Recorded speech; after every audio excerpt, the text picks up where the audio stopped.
Sister అది హెబ్రోన్ రాసిన పత్రిక గూడా చదివారా సిస్టర్? చదివేశాం సిస్టర్. చదివాము. ఓకే. ఓకే. ఓకే. హెబ్రోను రాసిన పత్రిక 5 అధ్యాయం 7-10, లూకాసు వార్త 22, 43-46 వచనాలు. ఈరోజు మనమందరము కలిసి ధ్యానం చేద్దాము. చిన్న ప్రార్థన చేసి, కృపగల దేవా, మహిమగల దేవా, నీకే వందనాలు, స్తుతులు, స్తోత్రాలు చెల్లించున్నాము తండ్రి యేసయ్య. సమయంలో ప్రభా నీ సన్నిధి నీ తోడు మా కుటుంబాల చుట్టూ మా చుట్టూ ఉంచి ఈ రీతిగా నీ సన్నిధిలో మేమందరం చేరి ప్రార్థించే ఇదిగో ఈ దేకిన భాగాల నుంచి ప్రభా ధ్యానం చేసే కృపను మాకు అనుగ్రహించిన దేవాది దేవుడికి వందనాలు చెల్లిస్తున్నాం తండ్రి. పరిశుద్ధాత్మ దేవ, నీ ఆత్మ చేత మమ్మల్ని అందరినీ నింపి ప్రభా నడిపించమని, నా నోరికి బుర్రగా వాడుకొని మీరు కావలసిన వర్తమానంను మీరు అనుగ్రహించమని నజరేయుడైన యేసు నామములో అడుగుతున్నాము తండ్రి. ఆమేన్. ఆమేన్. మంచిది. ఈ లేఖన భాగాలు మనం ఆల్రెడీ చదివినాం. ఇక్కడ మొట్టమొదటి మనం చూసినట్లయితే యేసుక్రీస్తు ప్రార్థన. యేసుక్రీస్తు ఎలాగ ప్రార్థన చేశారు? హెబ్రోను రాసిన పత్రిక 5 అధ్యాయం 7-10 వచనంలో పౌలు గారు చెప్తా ఉన్నారు. అక్కడ 5 అధ్యాయం 7 వచనం నుంచి మనం చూసినట్లయితే కొన్ని విషయాలు పౌలు గారు మనకి ఇక్కడ గమనించమంటా ఉన్నారు. యేసుక్రీస్తు జీవితం అంతా కూడా మనం చూసినట్లయితే ఆయన జీవించిన 33.5 సంవత్సరం అంతా కూడా ఆయన దేవుడి పైన ఎక్కువగా ఆధారపడి దేవుడికి దగ్గరలో ఉండి అన్ని పని జరిగించినట్టే మనకు కనబడతా ఉంది. అయితే ఆయన చాలాసార్లు చెప్తా ఉంటారు, నేను చేస్తున్నవి అన్ని కూడా తండ్రి ఆజ్ఞను, అంటే తండ్రి చెప్పిన మాట నేను చేయడానికి ఈ భూమి పైన వచ్చి ఉన్నాను అని అంటా ఉంటారు. అయితే ఆయన శరీరంగా ఇక్కడ 7వ వచనంలో మనం చూసినట్లయితే హెబ్రోను రాసిన పత్రిక ఆయన మనుషులుగా మనలాగా ఈ భూమి పైన జీవిస్తున్నప్పుడు ఆ దినాలలో ఆయన చాలా ఏడుస్తూ కన్నీటితో ప్రార్థన చేశారు అని చెప్తా ఉన్నారు. కన్నీటిలో ప్రార్థన, ఇంకా ఆ కన్నీటి ప్రార్థన ఎందుకు అంతగా ఆయన భారం కలిగి కన్నీటితో ప్రార్థన చేశారని మనం చూసినట్లయితే, ఈ ప్రార్థన ఏంటంటే మనం లూకాసు వార్త 22:43-46 వచనంలో చూస్తే ఆయన అప్పగించబడిన ముందు గెత్సేమనే తోటలో ఆయన వెళ్ళినప్పుడు అక్కడ శిష్యులు కూడా ఉన్నారు. శిష్యులతో కలిసి ఆయన చెప్తా ఉన్నారు, శిష్యులకి కూడా మీరు కూడా ప్రార్థన చేయండి అని చెప్పి ఆయన ఒంటరిగా వెళ్ళి ప్రార్థన చేస్తా ఉన్నప్పుడు ఆయన మానవ శరీరంలో ఉన్నారు కాబట్టికి మనం కూడా ఏదైనా శోధనలు కానీ, బాధలు, ఇబ్బందులు కానీ ఇలాంటి సమయం నుంచి వెళ్ళాల్సి ఉంటుంది. అంటే మనకి ఎలాంటి శోధన వస్తుంది మనకి తెలియదు. అయినా మనం ప్రార్థన చేస్తా ఉంటే ఆ శోధనల నుంచి, ఆ టెంప్టేషన్ నుంచి తప్పించొచ్చు అని ఒకటి అక్కడ యేసుక్రీస్తు బయలుపరుస్తా ఉన్నారు శిష్యులకి. మీరందరూ శోధనలో పడకుండా, శోధనలో వెళ్ళకుండా మీరు ప్రార్థన చేయాలని.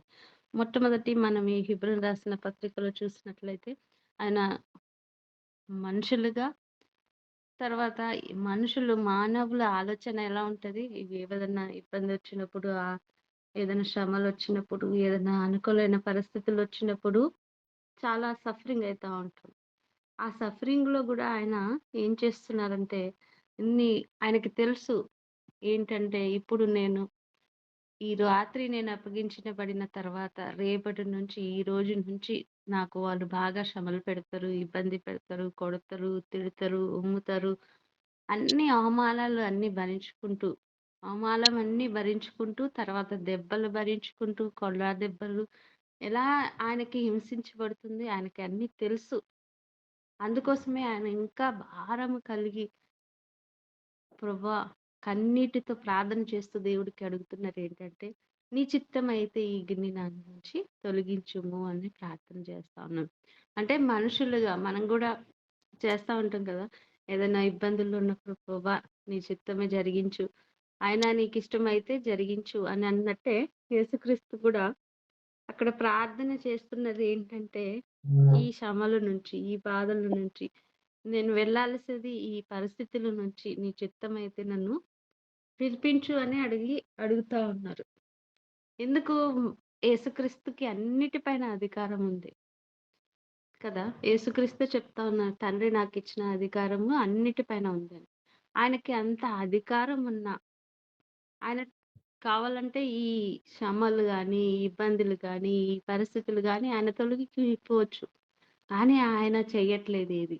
దేవుడి చిత్తము నా జీవితంలో జరగాలని తను కన్నీటితో ప్రార్థన చేస్తూ మనుషులుగా ఎంత డిప్రెషనొచ్చినా, ఆ విషయం ఆలోచించినా, లేకపోతే నేనిలా జరిగిపోతున్నా అని అంత డిప్రెషన్స్‌లో గూడా ఆయన కేవలం దేవుడి పైన ఆధారపడినట్టే మనకు కనబడతా ఉంది. అందుకోసమే ఇక్కడ మనుషులుగా మీరు ఎలాంటి ఇబ్బందుల్లో పడినా, మనుషులుగా ఎలాంటి శోధనలో ఉన్నా మీకు యేసుక్రీస్తుని మాదిరిగా పెట్టుకొని మనం ముందుకెళ్ళాలని ఒకటి అక్కడ మనకి కనబడతా ఉంది. యేసుక్రీస్తు మనుషులుగా మనలాగా ఇబ్బంది పడుతూ, ఆ బాధపడుతూ, ఆ సఫరింగ్ నుంచి వెళ్తూ కూడా దేవుడు వైపు చూస్తా ఉన్నారు. దేవుడు అనుమతి ఇస్తేనే, దేవుడు పర్మిషన్ ఇస్తేనే నా జీవితంలో జరుగుతది. చాలా మందికి అనారోగ్యం వచ్చినా, మరణకరమైన రోగం వచ్చినా, లేకపోతే వాళ్ళకి ఏదో జరిగిన వాళ్ళ జీవితంలో వాళ్ళు ఏమనుకుంటారంటే, దేవుడు ఎందుకు అనుమతి ఇచ్చారు? దేవుడు ఎందుకు నా జీవితంలో ఇది చేశారు? దేవుడు చూస్తున్నారు కదా! దేవుడు నన్ను 24 అవర్స్ నా పైన ఉంది కదా! ఆయన దృష్టి. అయినప్పటికీ నాకు ఇది ఎందుకు జరిగింది? అని మనం అనుకుంటా ఉంటాము.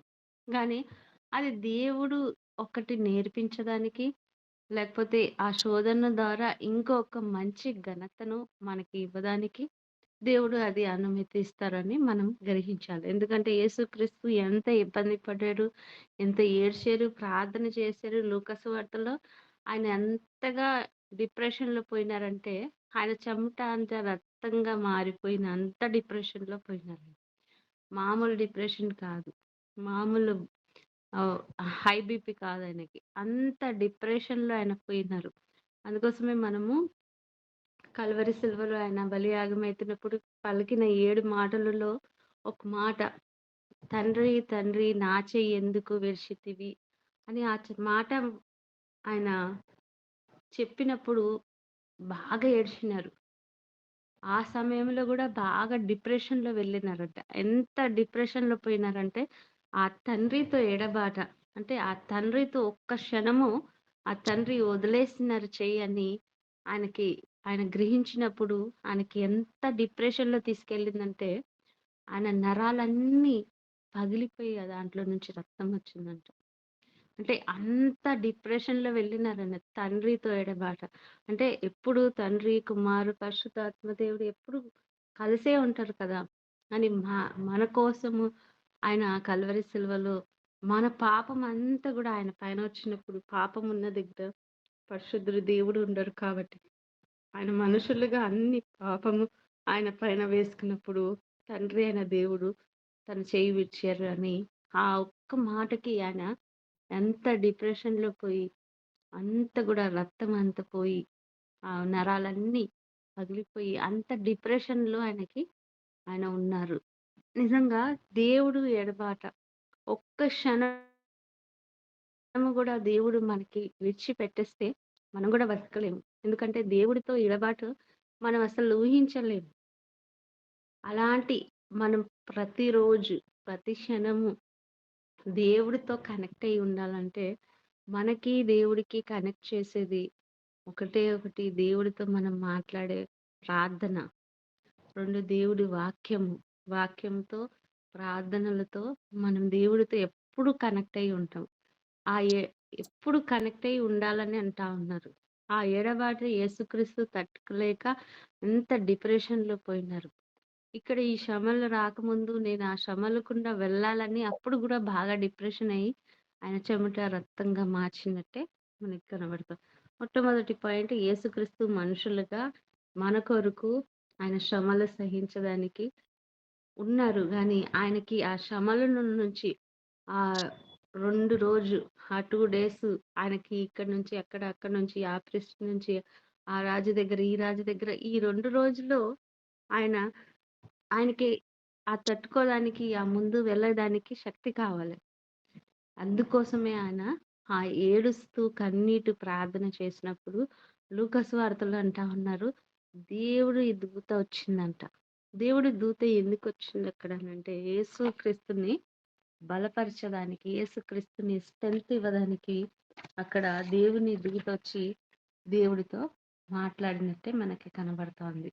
నిజంగా ప్రార్థన చేసినప్పుడు మన ముందు ఎలాంటి సమస్యలున్నా, ఎలాంటివి పరిస్థితులున్నా అది దాని నుంచి దాటి వెళ్ళడానికి శక్తి దేవుడు కలుగజేస్తారు అని అంటా ఉన్నారు.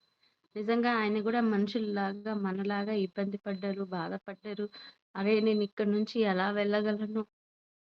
ఈ సమరంలో నేనెలా వెళ్ళాలి? ఈ ఎన్ని దెబ్బలు ఎలా భరించుకోవాలి? ఎన్ని అవమానం ఎలా భరించుకోవాలి? ఇవన్నీ నేను ఊహించుకుంటే నాకు టెన్షనొస్తుంది నాకు. ఎలా నేను ఇది అన్నీ చెయ్యాలని ఆయన దేవుడి దగ్గరికొచ్చి ప్రార్థన చేశారు. అందుకోసమే ఆయన ప్రార్థన ఆ స్ట్రెంత్ ఆయన చేసిన ఆ ప్రార్థనకి 3 సార్లు ప్రార్థన చేసినట్టే మనకి కనబడతాంది గెత్సేమని తోటలో. ఆ 3 సార్లు ఆయన చేసిన ఆ ప్రార్థనకి దేవుడు ఎంత బలం ఇచ్చారంటే, ఆయన ఆ కల్వరి సిలువలో చనిపోయి మళ్ళా తిరిగి లేసి పునరుద్ధానమయ్యే వరక దేవుడు బలపరిచిన ఆ స్ట్రెంత్ ద్వారానే ఆయన వెళ్ళగలరు అని అంటా ఉన్నారు. నిజంగా ఏ పరిస్థితులైనా, ఎలాంటి శోధనలున్నా, ఎలాంటి ఇబ్బందులున్నా, ఎలాంటి బాధలున్నా దాని నుంచి మనకి దాటాలే. ఖచ్చితంగా దాని కుంట నుంచి మనం వెళ్ళాలంటే దేవుడు దేవుడి స్ట్రెంత్ మనకవసరం ఉంది. ఆ దేవుడి శక్తి మనకవసరం ఉంది అంటా ఉన్నారు. ఆ దేవుడు శక్తి మనం పొందుకోవాలంటే, ఆ దేవుడి దగ్గర నుంచి ఆ ఆదరణ మనం పొందుకోవాలంటే, ఖచ్చితంగా మనం ప్రార్థన చేసేవాళ్ళుగా ఉండాలి అని అంటా ఉన్నారు. ఆ ప్రార్థన మనకి ఎంతగా శక్తి ఇస్తదనంటే, ఎంత స్ట్రెంత్ ఇస్తదంటే, ఆ శ్రమల నుంచి దాటి మంచి మనం అనుకున్న పరిస్థితి వరక దేవుడు మంచి పరిస్థితి తీసుకొచ్చే వరక ఆ స్ట్రెంత్ మనలో ఉంటదంట. ఆ స్ట్రెంత్ ద్వారా మనము ముందుకెళ్తామంట. అందుకోసమే ఆయన గెత్సేమని తోటలో చేసిన ప్రార్థన చాలా ఇంపార్టెంట్ ఉంది. ఎందుకంటే ఆయన ఆ శ్రమల నుంచి, ఆ ఇబ్బందుల నుంచి, ఆ కలవరి ఈ త్యాగము నుంచి ఆయన దాటి వెళ్ళాలంటే ఆయనకి కొద్ది స్ట్రెంత్ అవసరం ఉంది. ఆ స్ట్రెంత్ ఏంటంటే దేవుడితో చేసిన ఆయన ప్రార్థన అని చెప్తా ఉన్నారు. రెండో విషయము మనం చూసినట్లయితే ఆయన సంపూర్ణంగా సబ్మిషన్ చేశారు. అంటే సంపూర్ణంగా దేవుడి పైన ఆధారపడినట్టే మనకి కనబడతా ఉన్నారు. ఆయన మనుషులుగా ఉన్నప్పటికే, ఆయనకి అన్ని అధికారం ఉన్నప్పటికే, ఆయన దేవుడికి కుమారుడుగా ఉన్నప్పటికే, ఆయన ఎవరికి సబ్మిషన్ చేస్తున్నారు అన్నీ గూడా. అంటే సంపూర్ణంగా దేవుడికి లోబడుతున్నారు. దేవుడి మాటలు, దేవుడు నా జీవితంలో ఇది రాసిపెట్టారు, ఇది జరగాలి అని సంపూర్ణంగా సబ్మిషన్స్ గూడా చేస్తా ఉన్నారు. ఒబీడియన్స్ చూపిస్తా ఉన్నారు. దేవుడు మాటకి, దేవుడు ప్రణాళికకి ఆయన ఒబీడియన్స్ చూపిస్తా ఉన్నారు. లోబడతా ఉన్నారు. నిజంగా ఇది నీ జీవితంలో జరుగుతుంది అని దేవుడొచ్చి చెప్పినా అనుకో, ఎందుకు ప్రభా? ఎందుకు జరిగిస్తున్నారు? ఇలా ఎందుకు? మాకే ఎందుకు? అని చాలా ప్రశ్నలు అడుగుతా ఉంటాం. కానీ యేసుక్రీస్తు అలాంటివి ఏమీ ప్రశ్న అడగలేదు. ప్రభా నీ చిత్తమైతే తొలగించు. నీ చిత్తం ఇదే చెయ్యాలంటే ఇదే కంటిన్యూ చెయ్యి. దానికి నేను దాటిపోవడానికి నాకు శక్తి చాలదు. ఆయన మానవుగా ఉన్నప్పుడు ఆయన మానవుగా శక్తి ఆయనకి చాలదు. అందుకోసమే దేవుడి దగ్గర నుంచి ఆ శక్తిని, ఆదరణను పొందుకొని ఆ సఫరింగ్ నుంచి, ఈ బాధల నుంచి ఆయన ముందుకి వెళ్ళడానికి ఆయనకి దేవుడు కృప చూపించారు. అందుకోసమే ఇక్కడ అంటున్నారు ఆయన నేను సంపూర్ణంగా దేవుడి మాటకి, దేవుడి చిత్తముకి లోబడుతున్నాను అంటా. నిజంగా ఆయన దేవుడి చిత్తముకి, దేవుడి మాటకి లోబడతా ఉన్నారు. ఇక్కడ మనం చూసినట్లయితే ఆయన దేవుడు మాటకి, దేవుడు చెప్పిన ఆజ్ఞకి, ఇదిగో ఇది చెయ్యాలి ఖచ్చితంగా, ఈ శ్రమల నుంచి నువ్వు వెళ్ళాలి ఖచ్చితంగా అని చెప్పినప్పుడు, ఆయన ప్రార్థన ద్వారా దేవుడి దగ్గర నుంచి శక్తి పొందుకున్నప్పుడు, ఆయన ఏం చేశారు? ఆ శ్రమల నుంచి వెళ్ళినారు.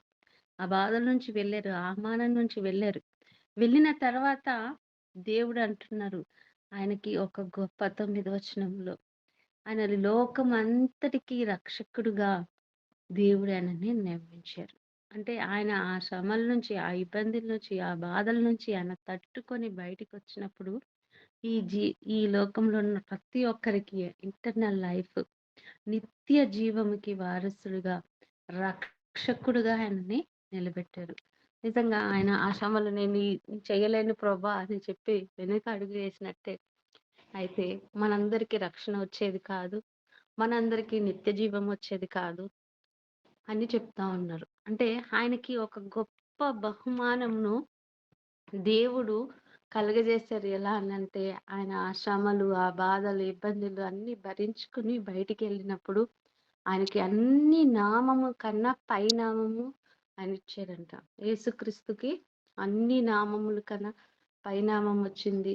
అందరు లోకంలో ఉన్న ప్రతి ఒక్కరికి ఆయన రక్షకుడుగా ఉన్నారు. ప్రతి ఒక్కరికి నిత్య జీవము ఆయన ద్వారానే పొందుకున్నారు. అందుకోసమే నేనే మార్గము, నేనే సత్యము, నేనే జీవం అంటా ఉన్నారు. ఆయనలో ఉన్న సత్యము మనం తెలుసుకునాలి.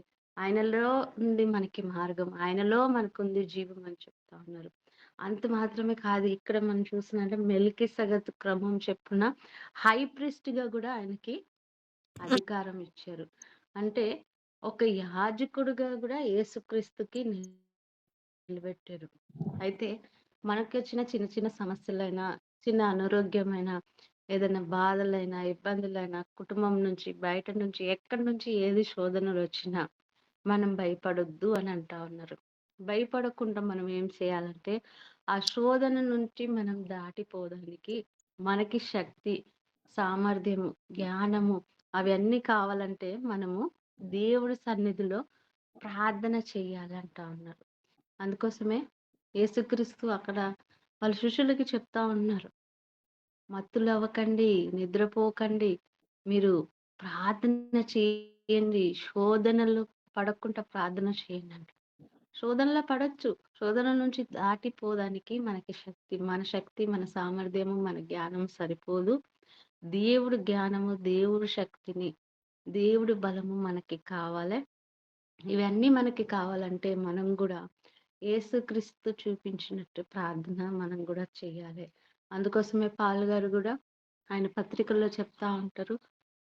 మీరు సమయమందు, ఆ సమయమందు ఏ సమయమైనా ప్రార్థన చేయాలి.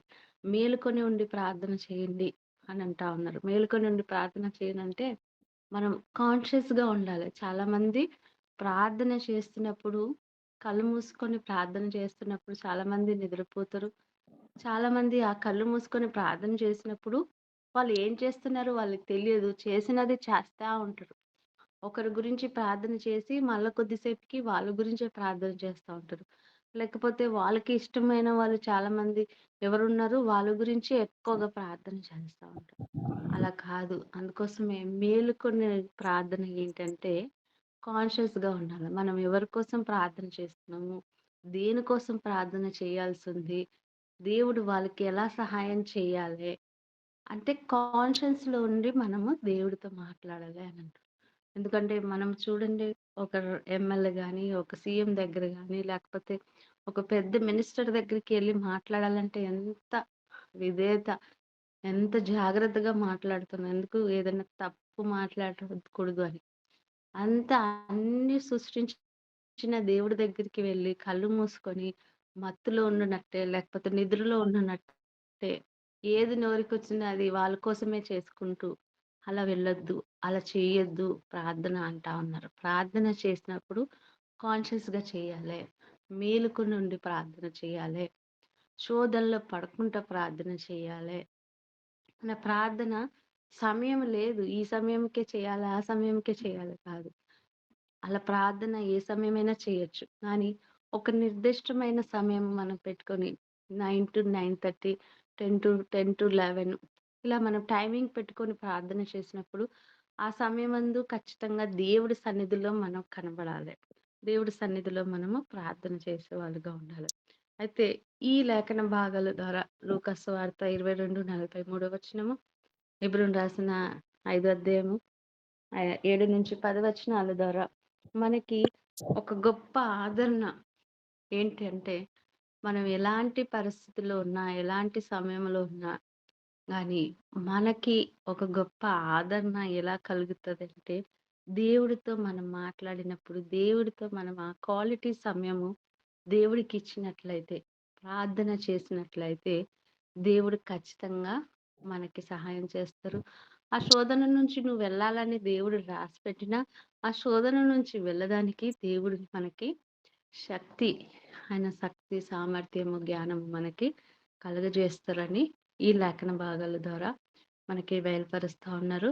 యేసుక్రీస్తు గురించి మనం చూసినట్లయితే ఆయన జీవించిన 33.5 సంవత్సరం అంతా గూడా ఆయన లైఫ్ అంతా గూడా మనం చూస్తే ప్రార్థననే ఎక్కువుంటది. ఆయన జీవితం అంతా గూడా ప్రేయర్ లైఫ్ అని పెట్టొచ్చు. ఎందుకంటే ఆయన అంతగా దేవుడికి ప్రార్థన చేసి ఆయన చేసిన ఆ 3.5 సంవత్సరము 3½ ఇయర్స్‌లో ఆయన సువార్త ప్రకటించడం అంటే అది అసాధ్యం గానీ, ఆయన దేవుడితో కలిసి దేవుడికి ప్రార్థన చేస్తూ ఆయన చేసిన ఆ పరిచర్యలో దేవుడు ఈ నాటికి ఇండియా వరకు కూడా ఆయన సువార్త వచ్చినట్టే మనకు కనబడతాది. అనేక దేశాలలో 12 మంది శిష్యులు అనేక దేశాలలో వెళ్లి సువార్త పరిచర్య చేశారు. అయితే దేవుడు చేసిన ఆ 3½ సంవత్సరం పరిచర్య ఇప్పటికి ఆ పరిచర్య కొనసాగుతా ఉంది. అంటే ఆయన ఎంత ప్రార్థన చేశారో ఏమో మనకి తెలియదు గానీ, ఆయన అంత పవర్‌ఫుల్ ప్రార్థననే ఈరోజు మనమందరం రక్షించబడినమంటే దేవుడు చేసిన ప్రార్థననే. ఆయన ప్రార్థన చేసిన పరిచర్యనే అని మనం అనుకోవాలి. ఇప్పటికి గూడా యేసుక్రీస్తు మన కోసము సింహాసనం దగ్గర కూర్చొని విజ్ఞాపన చేస్తా ఉన్నారు. మనం చేసిన ప్రార్థనకి ఆయన మళ్ళా దేవుడి సన్నిధిలో విజ్ఞాపన చేస్తా ఉన్నారు. అయితే మనందరికీ గూడా ఒకటి ఆదరణ కలిగే మాటలేంటంటే, మనం ప్రార్థన చేసినప్పుడు దేవుడు మనకి సహాయం చేస్తారు. మనం కన్నీటితో మనం ప్రార్థన చేసినప్పుడు దేవుడి దగ్గర నుంచి బలం పొందుకుంటాము. మనం కన్నీటితో ప్రార్థన చేసినట్లయితే ఎలాంటి శోధనైనా, ఎలాంటి అనారోగ్యమైనా, ఎంత పెద్ద సమస్యలైనా దేవుడు మనకి తోడుగా నడిపిస్తారు. ఎందుకంటే మనం ఒకటి ఎగ్జాంపుల్ ఏంటంటే షద్రక్, మేషక్, అబేద్నెగోలు దేవుడి కొరకు నిలబెట్టారు. వాళ్ళు నేను దేవుడు తప్ప ఇంకొకరు విగ్రహ పూజ చెయ్యను. అది రాజుది చేసి విగ్రహము దాని ముందు మీరు ప్రార్థన చేయాలి. రాజుకి ప్రేయర్ చేయాలంటే వాళ్ళు చేయలేదు. అయితే రాజు ఏం చేశారు? అందరూ కలిసి అగ్నిగుండంలో ఏసేశారు. ఆ అగ్నిగుండంలో ఏసిన తర్వాత అక్కడ యేసుక్రీస్తు వాళ్ళతో ఉన్నారు. అగ్ని వాళ్ళకి ఏం చేయలేదు. అంటే మనకి ఇలాంటి అగ్ని పరీక్షలున్నా, ఎలాంటి పరీక్షలున్నా దాంట్లో నుంచి దేవుడు మనకుంటారు. ఆ బాధ అయినా, ఆ పరిస్థితులని మనకి ఏది హాని చెయ్యదు అని దేవుడు మనకి ఈరోజు లేఖన భాగాల ద్వారా బయలుపరుస్తా ఉన్నారు. చిన్న వాక్యము దేవుడు దీవించును గాక. చిన్న ప్రార్థన చేద్దాము.